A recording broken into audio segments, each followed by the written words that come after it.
Congratulations on the film. Thank you so much for coming out.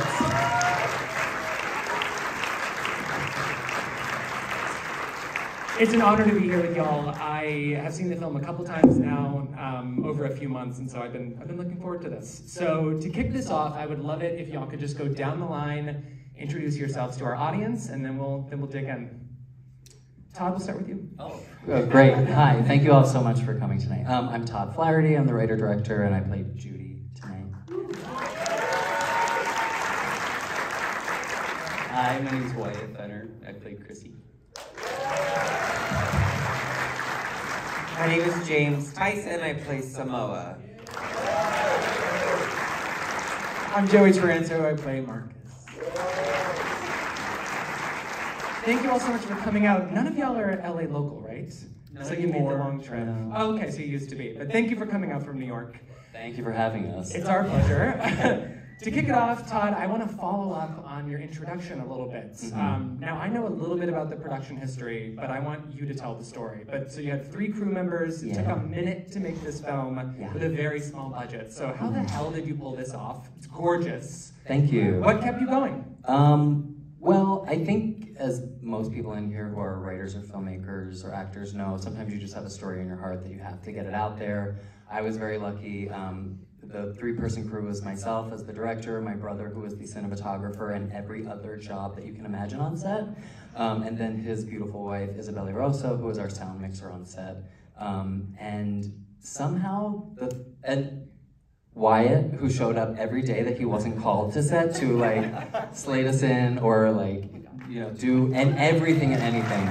We were so lucky to have him. But yeah, we just, it's a long story that I don't need to get into, but we had full funding in 2019, and then we lost it at the beginning of the pandemic, and over that summer of 2020, I moved from New York to Provincetown and had a little seed funding from prior investors who said, just make something. So my brother and Isabella and I made a short film with Joey.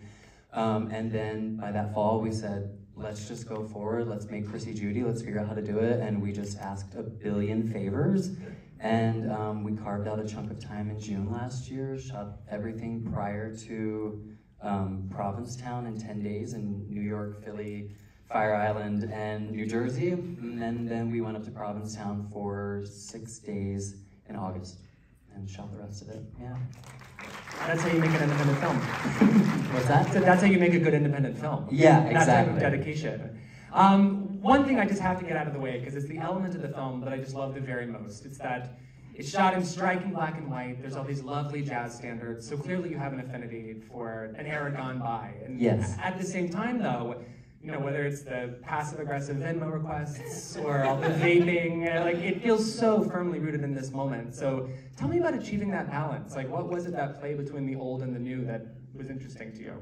Yeah, so when I started writing the script, I knew I wanted it to be in black and white. I think there's something inherently romantic about black and white films that I wanted to juxtapose with the story of a platonic friendship.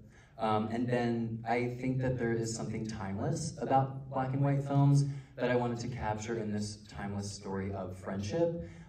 We were very careful not to reference anything pop culture related. So aside from the use of cell phones as a device and then Venmo and Instagram, we tried to keep it as timeless as possible. My hope is that people can watch this, you know, 10 years from now and wonder if it was shot last year or 20 years ago, so yeah. That's how I feel about it too. You could look at it as a time capsule, but ultimately it's timeless. The story you're telling is a tale as old as time, and I love hearing you talk about bringing that to life.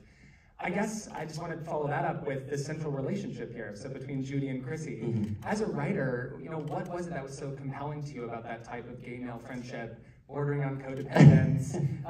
You know, you see that in films like along the margins, and in this film it really puts it front and center. So what attracted you to that? I think, so I love queer cinema, and I think most queer cinema that we see today is rooted in either 3 types of stories, either a coming out story, a story of unrequited or forbidden love, and then we have like our pandemic AIDS crisis stories. And I keep saying those are all beautiful, valid stories, and we can continue to tell those in new and unique ways. But I really wanted to push the bounds of what queer cinema is, and I my life has been shaped by the gay people, specifically a handful of gay men who have just really helped me learn who I am and what my authentic voice is.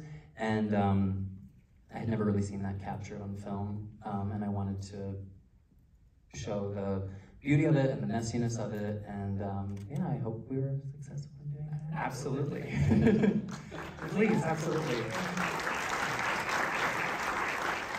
Speaking of the queer family that's surrounding you, we have an incredible cast here. Yes, we Some do. beautiful performers. I would love to throw it over to the three of them. I want to know how y'all got involved with the project, what appealed to you about the script.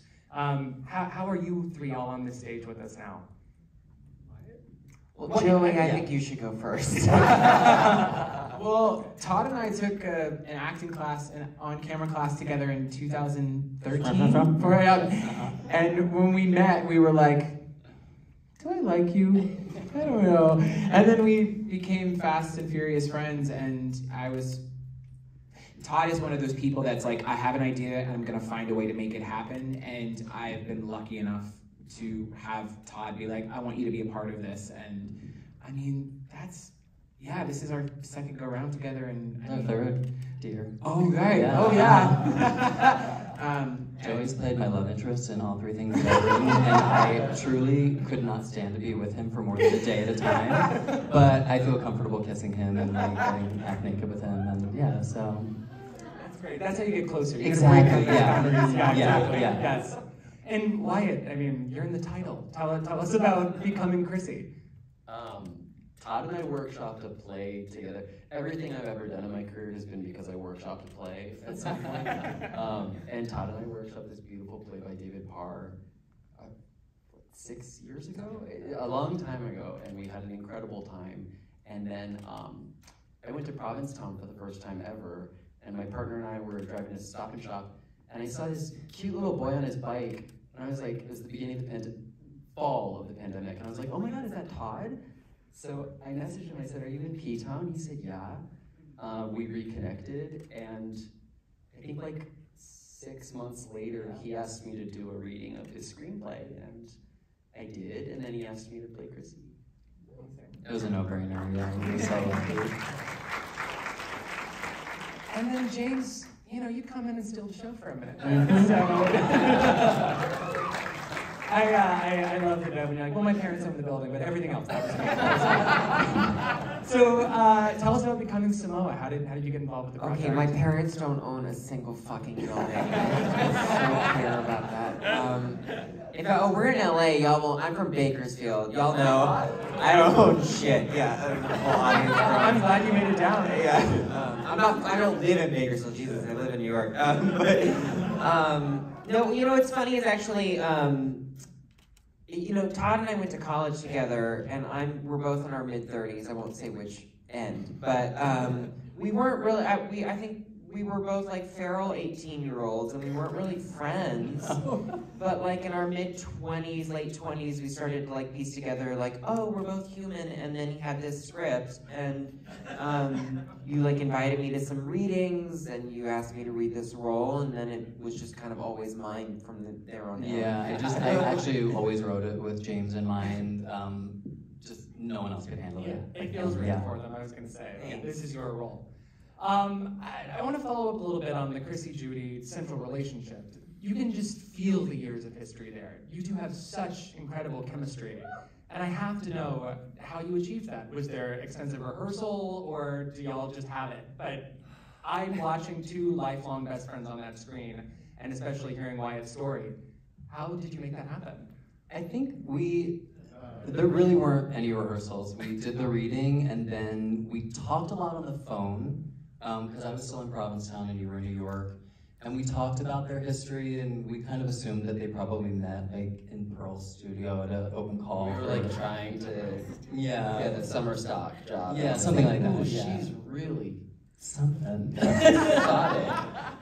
No, and then really, Wyatt is just one of the most generous humans I have ever met. And if you walk down the street with him, 5 people will stop him and know him from some walk of life and tell you how much they love him, and I couldn't agree more. But so I think it was just easy for us to make that connection because he's so open and generous, and I think we just always had that line of communication open of like what feels right for the characters. We also, before we got started, Todd came over and put me in drag for the first time I'd ever been in drag in my life, and we just sort of dove in. Yeah, and we're like, here we go, let's make this happen. I was not going to ask, but are you doing all the drag makeup? So I had never done drag before, and I when I first started writing the script, I was like, oh, well, how do I tell the story of an artist, a queer artist who is like not wanting to give up that artistry, and what is queer art? And I didn't want to write something about an actor or a writer, but I thought, oh, well, drag is like the queerest art form there is, and I was really lucky. I have a very dear friend of mine who is an exquisite drag artist, and he took me under his wing, and he's my drag mom now. He was actually in the film, not in drag. Yeah, he showed me everything, and I just learned as much as I could. We couldn't afford a makeup artist, so I did all the drag makeup for us on set, yeah. Round of applause for the drag. Yeah. Earlier I called you a triple threat, but I think that's kind of underselling it. I mean, you sing, you do drag. It's like 6. Yeah. We edited it up today. How many? I also produced and edited the film. Totally out of necessity. I swear I'm not like an egomaniac. No, you're just Judy of all trades. Yes, exactly. Yeah. Judy of all trades. Yeah. Trademark. Yeah. We gotta ask about that. So, what is it like to direct yourself? What is it like to be front and center, both in front of the camera, and then you're also in charge behind it? How did you? Every question's like, how did you pull this off? But in all seriousness, that's an enormous task. Really, it's such a shame that he's not here right now. My brother, I could not have made this without him. He's like my best friend. And someone said to me after we made our world premiere at the Provincetown International Film Festival, and someone came up and said, whoever was behind the camera loves you. And I think that's really what it is. We have such a shorthand. We've been making movies and shit together for our whole lives, and so I think it was just easy to say, okay, this is what I want it to look like, here's the shot setup, this is how we're gonna move through, and then I trusted him implicitly to just get it, and then riff whenever he needed to. I mean, there were a lot of hurdles that we had to overcome, but I think because we were such a small crew and such a small cast, that like, we were able to, on the fly, say, okay, this is a problem, but here's how we're gonna fix it, and are you on board? Are you on board? Okay, great, let's go and do it, and so that's how we were able to shoot it so quickly and efficiently, yeah. Can I just brag about you for a second? Bring it on. Okay. This guy wears so many hats in a day, and you were always so calm, and you problem solved on the fly, and your brother, who is straight, and just the sweetest, he always rolled with the punches, and when we were filming our short, 2020? Yeah. There was a moment where we were filming a love scene, and his sister-in-law has the boom, and your brother was right behind us, and I was on top, and I was like, Brendan, you're gonna see my whole asshole right now. I'm so sorry. But really just, it was remarkable to watch you two together, and how much you love each other and how much you supported each other in that process. Yeah, it's just all in the vein of storytelling. So. Absolutely. But again, if you want something, Todd, I'm telling you, Todd makes it happen. Todd will always find a way. It's one of your gifts. Thank you. One of your many gifts. One of the many gifts, exactly. I want to throw it over to the audience. If we have time for a question or two, does anybody? We got a hand in the very back, shot straight up. So it's all you. It's not at all a question. I just want to say I thought that your singing was very beautiful. Thank you. I really appreciated that you sang the best two Golden Girls. Thank you. We tried to put a lot of little Easter eggs of like queer cinema in the film, just to see if people would notice that was one of them.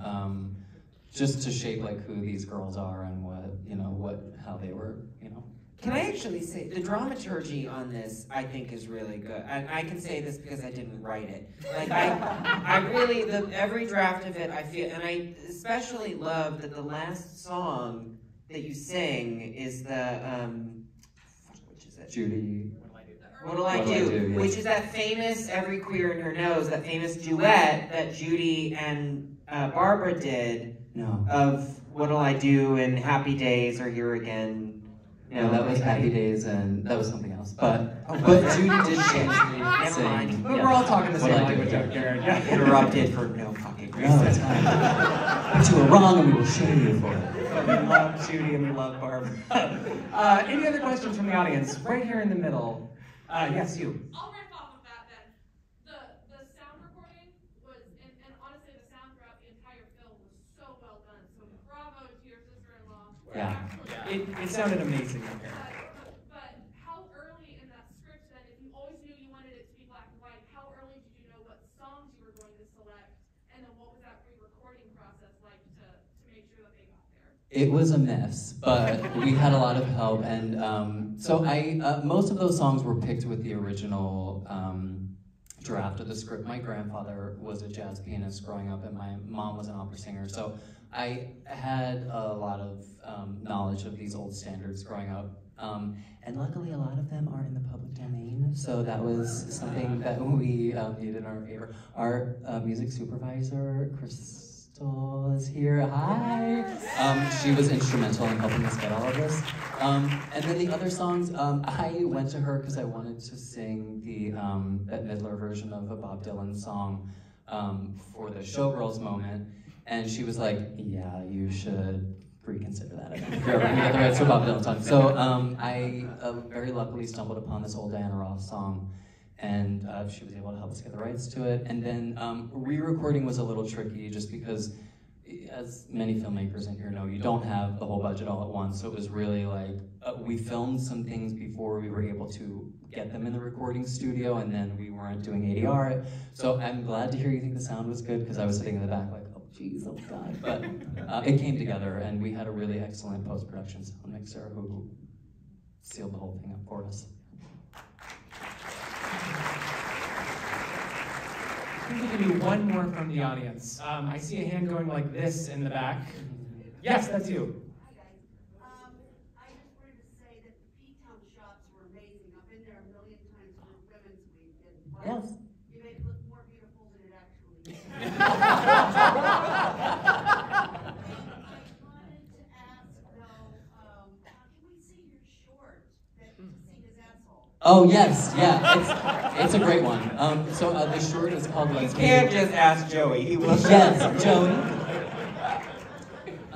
The short is called Let's Meet Again at the End of the World. It's streaming on Amazon through Deku, which is a queer streaming service. All right, Enjoy. I'm loving all these questions. I want to do one more. Do we have somebody? Yes, right here. Yes, you. So, congratulations. Cinematically, this reminded me of Woody Allen's Manhattan or Noah Baumbach's Francis Ha. What were some of your cinematic inspirations? Well, those two were very high on the list. So when my brother and I sat down and I said I wanted it to be in black and white, we watched those two films. And then I think, I have a canon of films that I just love and admire that he shares with me because we grew up together. But those two, specifically Manhattan, we did sit down and watch together just to look at how New York was represented in that space. The use of contrast and dark and light, and we didn't have a lighting kit, so most of what you saw is shot with natural light. The only spaces where we had lighting were on the stages that had Showgirls and that theater that we shot in Jersey. Yeah, which was just a spotlight. So my brother did wonders with literally nothing. Yeah. I am shocked by that. I'm getting the wrap up over here, so I just want to say, I mean, that is just one miracle of many miracles in this film, and we're so grateful that you could make it out, and that the four of you were here, and that you let us show it. So thank you so much to these Thank four. you so much. Thanks for making it out. I'm contractually obligated to say there's an after party and an open bar in the atrium, so everybody go there. But thank you so much.